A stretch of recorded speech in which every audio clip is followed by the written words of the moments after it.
తెలంగాణ ప్రజల భావోద్వేగం వ్యవసాయము నీళ్లు.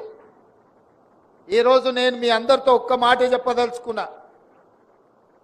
ఇది మీకు ఉద్యోగం కాదు, ఇది మీకు భావోద్వేగం.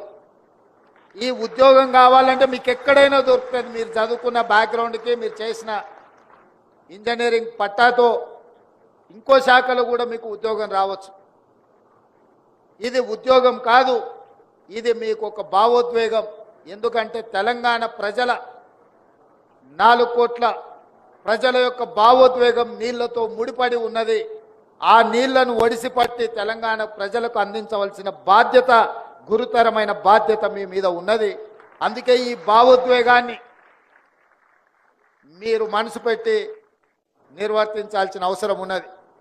ఈరోజు అసిస్టెంట్ ఎగ్జిక్యూటివ్ ఇంజనీర్స్గా 680